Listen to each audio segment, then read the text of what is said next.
को अपनाना पड़ेगा। और आज भी आप देख रहे हैं कि जो बुद्ध का मार्ग है, शांति का मार्ग है, अहिंसा का मार्ग है, न्याय का मार्ग है, उस रास्ते पर चलने के लिए हम सब लोग कह रहे हैं। जब भी कोई प्रोग्राम होता है तो माननीय प्रधानमंत्री बाहर जाकर कहते हैं कि यदि विश्व को कोई भी रास्ता दिखा सकता है तो वो गौतम बुद्ध, भगवान बुद्ध का रास्ता मार्ग ही दिखा सकता है, क्योंकि विश्व को युद्ध की नहीं बुद्ध की जरूरत है। तो जब हम बुद्ध की जरूरत की बात कर रहे हैं और बाबा साहब हमें आज से 70 साल पहले बुद्ध का मार्ग अपना पकड़ा करके गए, लेकिन हम भी आज 70 सालों के बावजूद भी हम उस मार्ग को नहीं पकड़ पाए।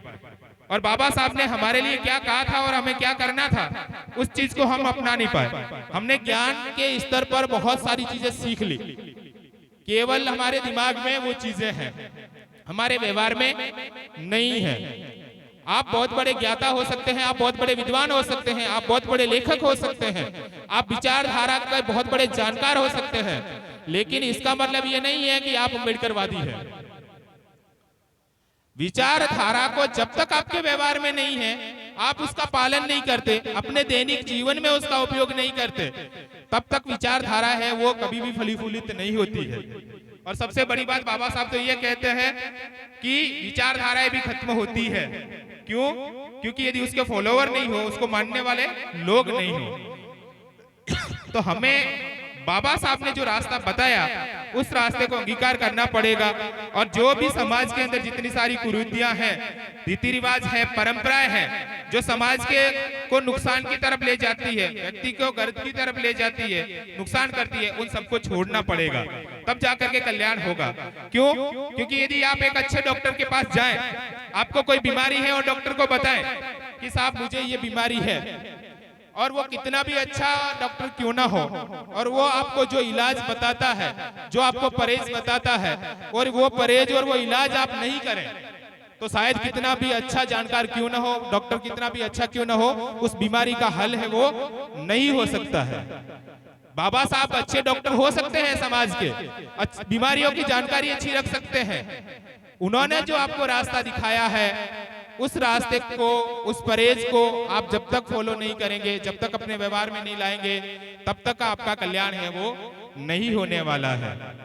हम रास्ता कुछ और पकड़े हुए हैं और बाबा साहब का गुणगान कर रहे हैं, तो शायद इस समस्या का समाधान है वो नहीं है। आप किसी डॉक्टर के पास जाएं, उसको अपनी बीमारी बताएं, वो आपको इलाज बताएं, और वो इलाज आप लेकर के तो आ गए, लेकिन रास्ते में कोई और मिल गया, उसने कह दिया कि ये दवाइयां तो सही नहीं है तेरे लिए, तू ये करेगा तो तेरा कल्याण हो जाएगा, ठीक हो जाएगा बीमारी, और आपने वो रास्ता पकड़ लिया, डॉक्टर से दिखाया, उस रास्ते को नहीं पकड़ा, तो शायद ही उस बीमारी का इलाज है वो नहीं होगा। तो बाबा साहब ने जो रास्ता दिखाया वही पकड़ना है। और उसमें भी मैं विशेष रूप से जो यहाँ विद्वान बैठे हुए हैं, जो बाबा साहब को जानते हैं, उनकी विचारधारा को पढ़ते हैं, समझते हैं, उन सबके लिए एक आह्वान करना चाहूंगा कि बाबा साहब को 1935 के बाद के जो उनके भाषण और पुस्तकें हैं उसको पढ़ना शुरू करें। 1935 के बाद के जो भाषण जो उन्होंने समाज से आह्वान किया है, उतने अनुयायियों से आह्वान किया है, अपने अनुयायियों को जो बात करने के लिए कही है, उस बात को समझेंगे तो आपको समझ में आएगा कि हमें किस तरीके का समाज निर्माण करना है और हमें कौन सा रास्ता अपनाना है। अभी भी हमारे जितने सारे अम्बेडकरवादी भाई है वो केवल 1935 से पहले की बातों पे ही उलझे हुए हैं। जो 1935 के बाद के बाबा साहब के शब्द है उनके ऊपर गौर फरमाएंगे तो निश्चित तौर पर हमारी सभी समस्याओं का समाधान है वो उसमें मिल सकता है। जब मैं यहाँ आया था तो एक बात चली थी कि ये जो पंचशील के दुपट्टे आप गले में डाल रहे हैं ये केवल ऐसे इतनी सामान्य चीज नहीं है। मरसा प्रकाश जी कह रहे थे तो ये पूरे विश्व के अंदर बौद्ध धर्म का प्रतीक है। जो बौद्ध धर्म है उसका ये प्रतीक है और ये पहले झंडा बना था कि धर्म का एक कोई झंडा हो तो वो पंचशील झंडे के नाम से एक झंडा बनाया गया था। उसी का ये बदला हुआ रूप है जो हम लोग गले में डाल रहे हैं। क्योंकि बुद्धिज्म में एक बहुत बड़ी फ्लेक्सिबिलिटी है जो वो ये है कि वो जैसा कल्चर है उसके अनुसार ढल जाता है। इसलिए आप देखेंगे कि चाहे आप कंबोडिया में जाएंगे, जापान में जाएंगे, चाइना में जाएंगे या फिर आप थाईलैंड जाएंगे, श्रीलंका, म्यांमार, चाहे किसी भी देश में जाएं, आपको सब जगह बुद्ध की मूर्तियां हैं वो अलग अलग मिलेगी। एक जैसी मूर्तियां आपको नहीं मिलेगी। केवल जो एक रूपता है वो उसके धम्म में है, मूर्तियों में नहीं है। तो जो भगवान बुद्ध ने जो बात कही है वो दो तरीके की बात कही है, एक तो विनय और दूसरा धम्म। विनय और धम्म को धारण करना पड़ेगा। तो विनय है वो भिक्षुओं के लिए है, वो उनके लिए नियम बने हुए हैं। जैसे बात हो रही थी तो इसके जो आपने पंचशील का दुपट्टा डाला हुआ है, इसके लिए पंचशील यानी 5 नियम है। और वो 5 नियम सभी जो बुद्ध को मानने वाले लोग हैं उनको 5 शीलों का पालन करना चाहिए। और जो भिक्षु बन जाता है, गृह त्यागी है, घर छोड़ करके आ रहा है और बुद्ध के मार्ग पर आगे बढ़ता है, तो उनके लिए 227 शीलों का पालन करना होता है। तो ग्रस्त लोगों के लिए तो केवल 5 शील है। और 5 शीलों के अंदर है, पहला शील है पाणातिपाता वेरमणि सिक्खापदं समादियामि, कि मैं ऐसी शिक्षा ग्रहण करता हूँ कि किसी भी जीव को मारूंगा नहीं, सताऊंगा नहीं, उसको परेशान नहीं करूंगा। तो पहला शील है पाणातिपाता वेरमणि सिक्खापदं समादियामि। दूसरा शील है अदीन दाना वेरमणि सिक्खापदं समादियामि। अदीन का मतलब है बिना दी हुई वस्तु को मैं ग्रहण नहीं करूंगा, यानी कि चोरी नहीं करूंगा। इसलिए भिक्षुओं के लिए यदि आपने कोई चीज पास में ला करके रख दी है, उसको हाथ में नहीं पकड़ाई है, तो वो ग्रहण नहीं करते हैं। इसलिए उनको पहले हर वस्तु हाथ में देनी होती है कि बंदी जी आपके लिए है, तभी वो कोई चीज ग्रहण करते हैं। बाकी आपने पास में रख दी तो वो ग्रहण उनके लिए ग्रहण करने योग्य नहीं है वो चीज। तो दूसरा शील ये है। तीसरा शील है कामेषु मिच्छाचारा वेरमणि सिक्खापदं समादियामि। कामेषु मिच्छाचारा वेरमणि, मैं व्यभिचार नहीं करूंगा। एक पति पत्नी का जो रिश्ता है उस रिश्ते से परे कोई दूसरा रिश्ता कायम नहीं करूंगा, यानी कि मैं अपने पत्नी के प्रति और पत्नी का पति के प्रति वफादारी रहना बहुत जरूरी है। तो ये तीसरा शील है। चौथा शील है मूसावादा वेरमणि सिक्खापदं समादियामि। मूसावादा का मतलब है मैं मुंह से झूठ नहीं बोलूंगा। तो झूठ बोलने में केवल झूठ बोलना ही नहीं है, उसके अंदर चुगली करना, निंदा करना, ऊंची आवाज में बात करना, बकवास करना, ये सारी चीजें उसमें शामिल है। और 5वां शील है जो सबसे महत्वपूर्ण शील है, और अभी एक अभियान की शुरुआत भी हुई है, नशा छोड़ो समाज जोड़ो अभियान। तो 5वां शील जो है वो ये है सूरा मेरे मज्ज पमाद ठाना वेरमणि सिक्खापदं समादियामि। मैं ऐसी शिक्षा ग्रहण करता हूँ कि मैं किसी भी प्रकार का नशा जिसमें कच्ची और पक्की दोनों शराब, जैसे लोग कहते हैं ना कि मैं तो शराब तो नहीं पीता लेकिन बियर पी लेता हूँ, तो उसमें कच्ची और पक्की दोनों शराबें वर्जित है। और पमाद ठाना वेरमणि, पमाद का मतलब है ऐसे स्थान जहाँ प्रमोद उत्पन्न होता है, जैसे गेम वगैरह खेलते हैं ऑनलाइन, आजकल जो गेम चल रहे हैं, पहले जुआ चलता था, सट्टेबाजी चलती थी, इस तरीके के किसी भी खेल तमाशे नाटक में कोई भाग नहीं लेना। ये 5 शील है वो भगवान बुद्ध ने उपासकों के लिए दिए हैं। जो ग्रस्त लोग हैं उनके लिए 5 शीलों का पालन करना बहुत ही जरूरी है। तो केवल आप दुपट्टा डाल करके घूम रहे हैं या अपने आप को बौद्ध मान रहे हैं, तो बौद्ध का जो उपासक होता है वो उपासक तब तक नहीं होता है जब तक वो 5 शीलों को धारण नहीं करता है। 5 शीलों को धारण करने के साथ साथ उसको 4 दिन महीने में उपोषण धारण करना होता है। 4 दिन उपोषण का मतलब होता है कि उस दिन उसको 5 नियम नहीं, उस दिन उसको 8 नियम पालन करने होते हैं। 4 दिन है, 2 तो अष्टमी, कृष्ण पक्ष की अष्टमी और शुक्ल पक्ष की अष्टमी, और उसके अलावा पूर्णिमा और अमावस्या, ये 4 दिन को उनको 8 शीलों का पालन करना होता है। जिसमें जो तीसरा शील है उस तीसरा शील बदल जाता है, उसमें आप उस दिन पूर्ण ब्रह्मचर्य का पालन करना होता है। उसके अलावा विकाल भोजन भी नहीं करना होता है, दिन को 12 बजे के बाद में कुछ भी खाना पीना नहीं होता है। उच्च शयना और महाशयना मतलब ऊंचे आसन पर बैठना, आरामदायक स्थिति में सोना, ये भी नहीं करना होता है।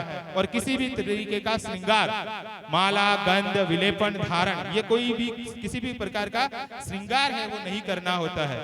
तो जो व्यक्ति 5 शीलों का अपने डेली रूटीन में और महीने में 4 दिन 8 शीलों का पालन करता है, वही बुद्ध का सच्चा उपासक होता है। अन्यथा बाकी आप कितने सारे नमो बुद्धाय जय भीम करते रहो, उससे कोई फर्क नहीं पड़ने वाला। क्योंकि बौद्ध धर्म दुनिया का एकमात्र ऐसा धर्म है जिसके अंदर ईश्वर की कल्पना नहीं है, जिसके अंदर आत्मा की कल्पना नहीं है। वो किसी भी प्रकार के ईश्वर को नहीं मानता है, वो आत्मा के अस्तित्व को स्वीकार नहीं करता है। क्योंकि बौद्ध धर्म का सबसे बड़ा नियम है वो ये है कि पूरा संसार है वो अनित्य है, इसमें कोई भी स्थायी चीज नहीं है। जब स्थायी नहीं है तो आत्मा अजर और अमर कैसे हो सकती है? इस तरीके की विचारधारा इसमें है। और किसी भी ईश्वर को स्वीकार नहीं करते हैं वो लोग। उनके लिए ईश्वर कोई है तो वो उसके सील है, उसके नियम है, उसके सदाचार है। इसलिए तो बाबा साहब ने अपने एक लेख बुद्ध और उनके धर्म का भविष्य उसमें एक बात लिखी है कि जो अन्य धर्मों के अंदर ईश्वर, पैगंबर, मसीहा का स्थान है, वही बौद्ध धर्म के अंदर यदि किसी का स्थान है तो वो सील और सदाचार का है। तो बुद्ध का धर्म है वो हमेशा सील और सदाचार की बात करता है, मैत्री और करुणा की बात करता है। तो जो व्यक्ति सीलों का पालन करेगा उसके अंदर ही मैत्री कायम होगी। हम लोगों को अभी इस शब्दों में हम बहुत बड़े बड़े विद्वान तो बन गए, लेकिन हम शब्दों को समझ नहीं पाए हैं। 3 चीजें हैं जो बुद्ध के धर्म का आधार है, वो है सील, समाधि और प्रज्ञा। सील का मतलब होता है जो नियम दैनिक जीवन में आपको पालन करना है। समाधि का मतलब है आपको अपने माइंड को स्थिर करने के लिए, एकाग्र करने के लिए ध्यान की अवस्था में रहना, हमेशा जागरूक बनने का प्रयास करना, वो समाधि है। और प्रज्ञा का मतलब है आप यदि कॉन्शियस माइंड के अंदर आ गए हैं, यानी कि मस्तिष्क की जो जागरूक अवस्था है, ज्ञानवान जो अवस्था है, उसमें आप पर आ गए हैं, सचेत है, सावधान है, जागरूक है, और हर जगह पर बैठ करके आप इस बात की कल्पना करते हैं या इस तरीके का व्यवहार करते हैं जो बुद्ध ने एक व्यक्ति का दूसरे व्यक्ति के प्रति जो बताया है, उस तरीके का व्यवहार करते हैं तो आप प्रज्ञा में हैं। और जब कोई व्यक्ति सील, समाधि और प्रज्ञा में स्थापित होता है तो उसके लिए 4 तरीके के परिणाम है वो आते हैं। 4 परिणाम वो है जिसमें एक तो करुणा, एक है मैत्री।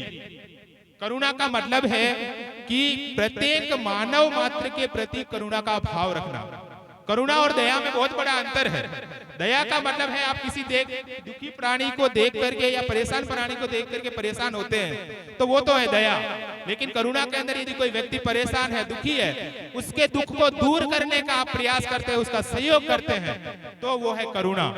तो करुणा और एक है मैत्री। प्रत्येक प्राणी मात्र के प्रति करुणा का भाव है वो मैत्री है, दोस्ती का भाव है।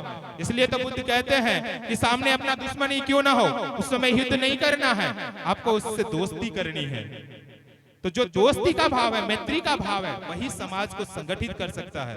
और हम सब लोग इसके विपरीत चल रहे हैं। हमारे अंदर के पता नहीं कितने राग, द्वेष और मोह भरा हुआ है, और उसी राग और द्वेष के कारण से हम पता नहीं क्या क्या पाल करके अपने माइंड में धारण करके घूम रहे होते हैं, जिससे एक व्यक्ति दूसरे व्यक्ति से कट जाता है। ईर्ष्या का भाव होता है, हम हमेशा किसी को नीचा दिखाने का भाव रखते हैं, तो ऐसे में कल्याण है वो नहीं होता, व्यक्ति नहीं जुड़ता है। तो हमें इस चीजों का त्याग करके समाज को जो जोड़ने वाली बात है उस सब चीजों को विकसित करना पड़ेगा, तब जाकर के समाज है वो आगे बढ़ेगा। तो जो बुद्ध के संघ के अंदर 4 मेंबर बोलते हैं, क्योंकि जो बुद्ध है जब कोई बनता है बुद्धिस्ट तो उसको 3 की शरण ग्रहण करनी पड़ती है। इसलिए कहते हैं कि नत्थी में शरणं अयं बुद्धो में शरणं वरं एतेन सच्च वज्जे न हो तुम्हें जय मंगलम। नत्थी में शरणं अयं धम्मो में शरणं वरं एतेन सच्च वज्जे न हो तुम्हें जय मंगलम। नत्थी में शरणं अयं संघो में शरणं वरं एतेन सच्च वज्जे न हो तुम्हें जय मंगलम। तो जो बुद्धिस्ट व्यक्ति कहता है, अपने आप को बुद्धिस्ट कहता है, तो उसको 3 के अलावा किसी भी मार्ग पर चलना नहीं होता है। बुद्ध, धम्म और संघ। बुद्ध का मतलब है भगवान बुद्ध के प्रति श्रद्धा रखना, भगवान बुद्ध के प्रति आस्था रखना, उनके विचारों के प्रति आस्था रखना, और जो उन्होंने बात बताई है उसको धम्म कहा गया है।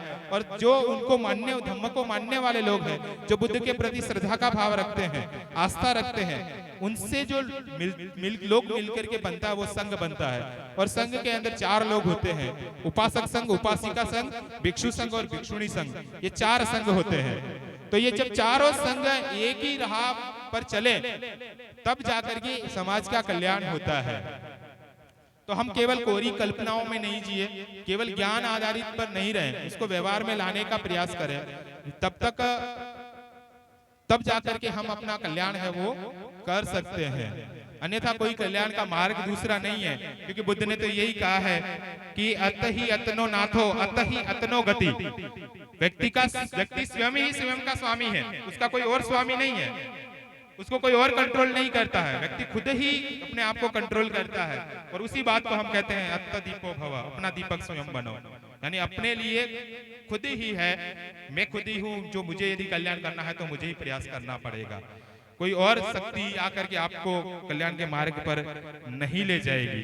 तो हमें हमेशा, जो बुद्धिस्ट अपने आप को मानते हैं, तो वो तीन के अलावा किसी की शरण ग्रहण नहीं करें, और जो उसकी शरण से बाहर जाता है तो फिर वो बुद्ध के प्रति आस्था और श्रद्धा की बात भी नहीं करें। तो हमें केवल तीन की शरण ही होती है, और इसी शरण में रह करके ही हमारा कल्याण होने वाला है। ऐसा है वो बुद्ध के संघ में जो सदस्य होता है उसका विश्वास रहता है। तो बाबा साहब ने 1956 में सभी को बौद्ध धर्म के प्रति श्रद्धा विकसित करने, उसके प्रति आस्था रखने, उस तरीके का समाज का निर्माण करने के लिए बात कही थी। लेकिन हम लोग अभी तक 70 साल बाद में उस विचारधारा की तरफ नहीं आए हैं, तो हमारा कल्याण भी नहीं हो रहा है। बात इतनी सी है कि बाबा साहब ने बौद्ध धर्म क्यों ग्रहण किया। तो मेरा सीधा सा सवाल है कि बाबा साहब ये चाहते थे, मैं एक उदाहरण से आपको बहुत अच्छे से समझा सकता हूँ। मान लो आप एक मकान खरीदना चाह रहे हैं या बनाना चाह रहे हैं, आपको चाहिए कि मेरा एक मकान हो। अब आप मकान बना बनाया लें,